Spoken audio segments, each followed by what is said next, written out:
My name is Mark Toon. I am the senior pastor of Chapel Hill Presbyterian Church in Gig Harbor, Washington. 25 years ago, when I was still a young associate pastor, I cobbled together my first tour to the Holy Land.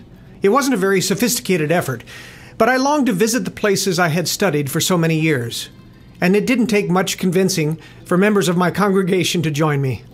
That trip changed their lives, and mine. I discovered the spiritual and intellectual power of pilgrimage, and have been leading tours ever since. Your first trip should be Israel. Every pastor, every Christian must make a pilgrimage to the Holy Land. But at some point, your eyes will begin to swing westward toward the nation that conquered so much of the world, including Palestine, and whose impact continues to be felt thousands of years later, particularly upon Christendom. And I'm not talking about Rome.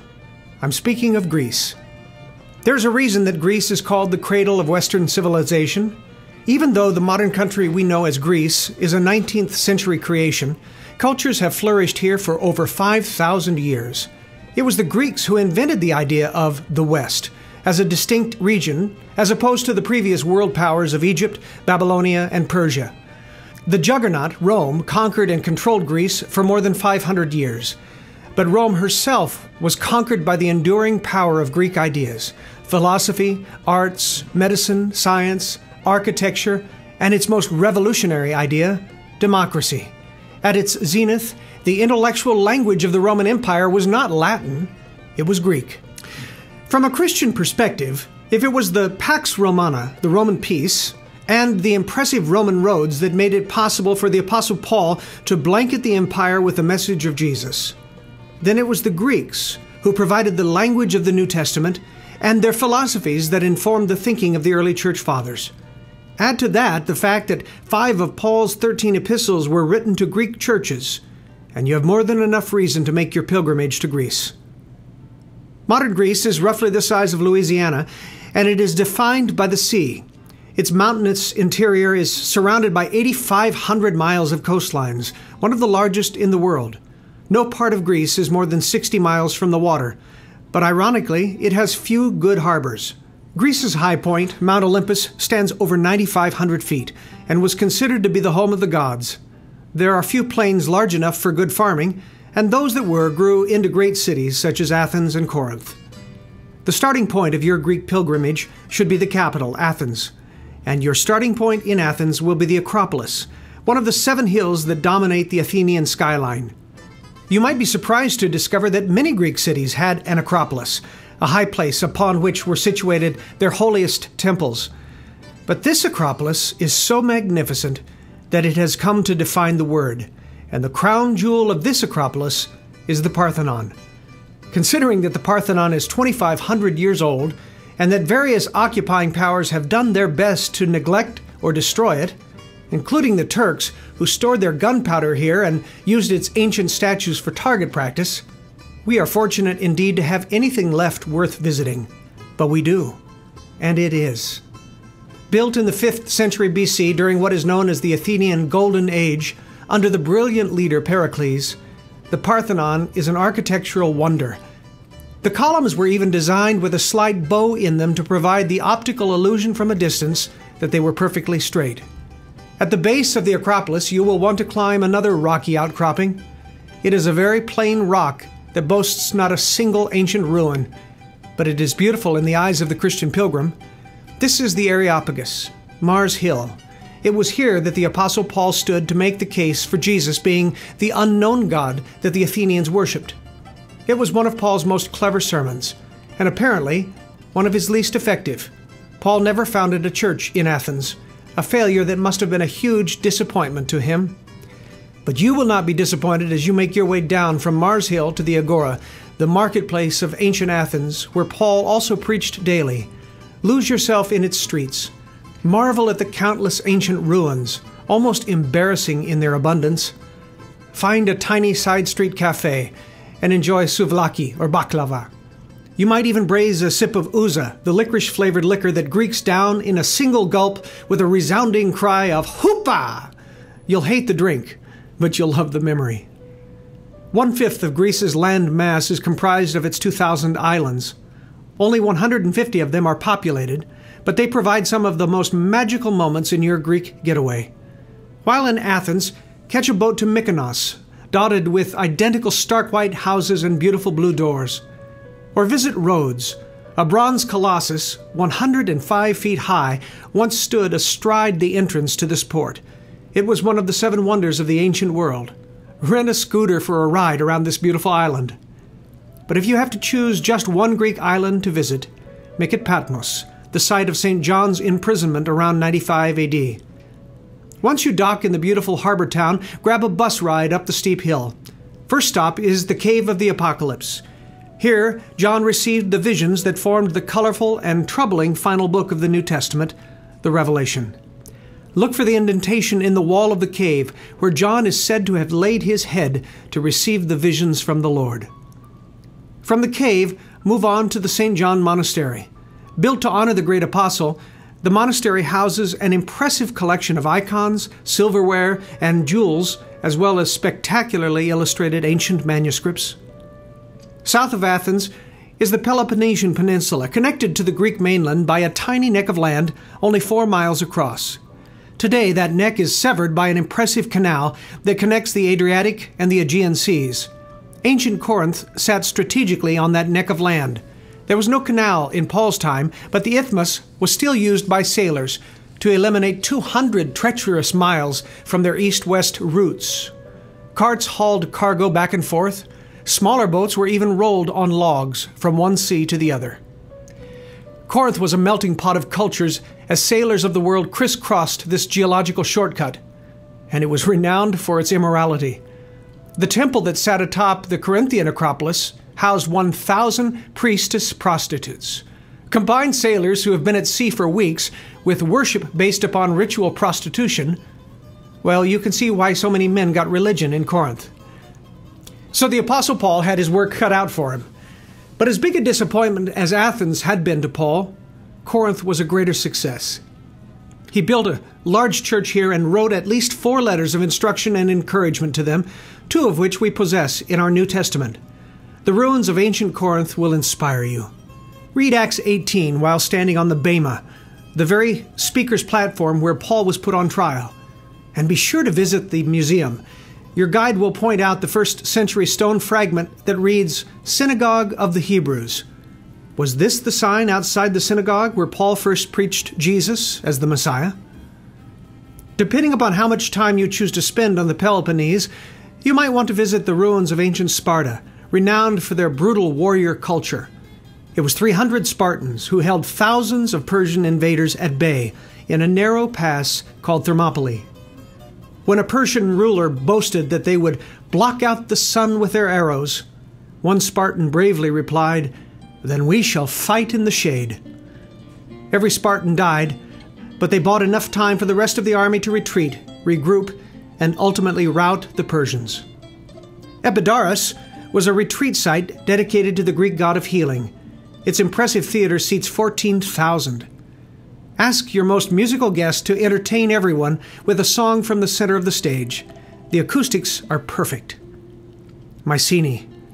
In a land that counts its age in millennia, Mycenae is among the most ancient sites of all, dating back to the Bronze Age. Their king, Agamemnon, led the successful 10-year siege against Troy with the help of a very large wooden horse. When you stand before the Lion Gate, you will be gawking at the oldest known carved image in all of Greece.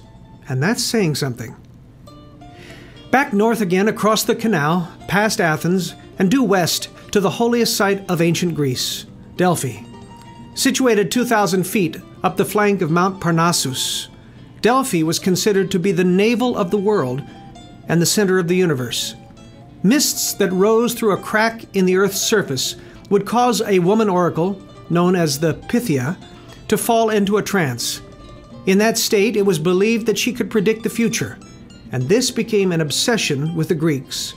There was big money to be made in being able to predict who would win a war, or whether this investment would flourish, or who was the father of that child. Magnificent structures sprung up around the site, most notably the temple to Apollo and the gorgeous theater. The ruins of a stadium give evidence to the Pythian Games, a precursor to our modern Olympics, that was held every 4 years and attracted athletes from all over Greece.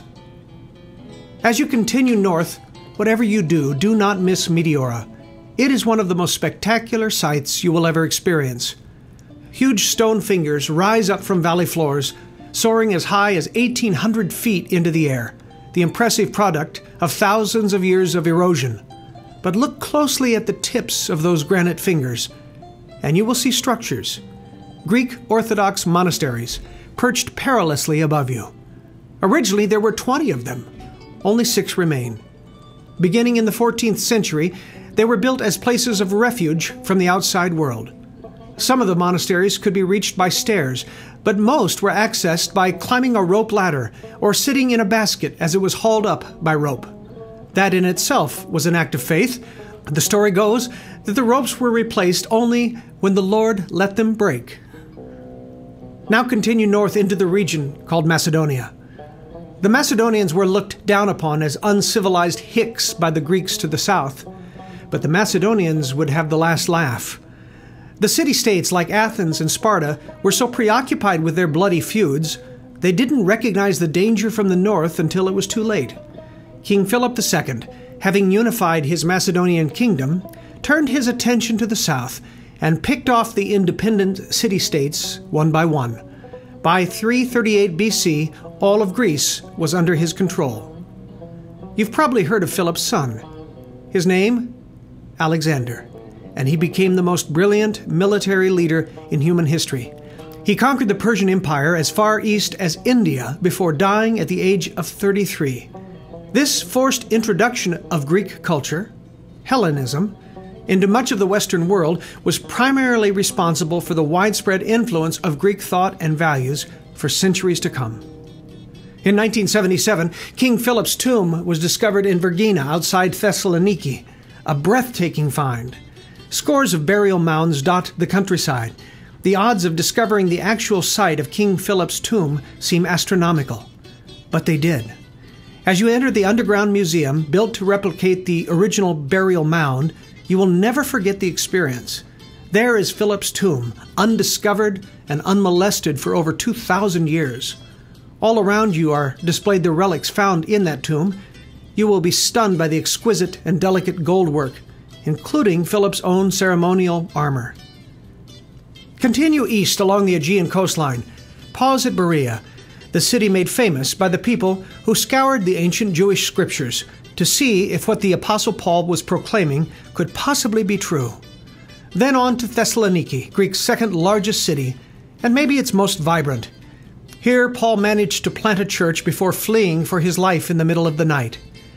The impressive White Tower is all that remains of the 15th century Ottoman walls. It was also known as the Bloody Tower, a favorite place to execute infidels. Stop to rest in the 8th century church of Hagia Sophia. Read aloud all of 1st and 2nd Thessalonians in one sitting. It will take a while, but it will be powerful. Finally, you might end your pilgrimage to Greece just where the Apostle Paul began his. When God directed Paul to sail to Europe, his first stop was Philippi. Of all the cities in Greece, Philippi is my favorite. We went to the river Ganges, where Lydia and her friends first received the gospel and the water of baptism. There we renewed our own baptismal vows. It was very inspiring. Then on to the great city itself. It was in Philippi that Mark Antony and Octavian defeated Brutus and Cassius. It was a colonial city populated by retired Roman soldiers living on a pension. No better way to guarantee large pockets of loyal Romans on the edges of its empire. As you wander through the Philippian agora, your imagination will run wild. Take some pictures at the public toilets, where much of the important business of the city was carried out.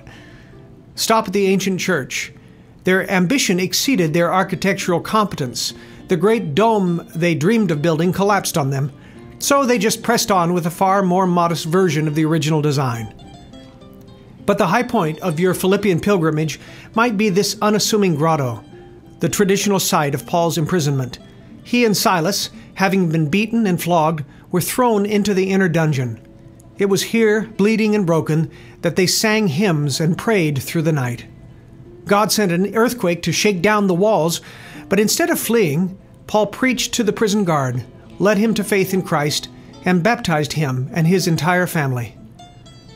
Later, when Paul would write from another prison in Rome to the site of his first imprisonment in Europe, he would remember those first Christians in Philippi with such fondness that his letter to them became known as the Joy Epistle, a remarkable testimony to his faith and hope in God, even in the face of hopeless circumstances. Philippi will be a joy for you too. All of Greece will be. You will never read the letters to the Corinthians, or the Thessalonians, or the Philippians in the same way. And the book of Acts will come to life for you, having retraced Paul's footsteps to these very sites. No one can help you accomplish this Greek pilgrimage like the folks at Yalla Tours. I have counted on them for all my tour plans since 1995. Whether venturing out on your first tour adventure or a veteran traveler, you want the backing of a company with experience and integrity. Yalla is that kind of company, and you will never be sorry that you invited some of your closest friends to join you on this journey of a lifetime.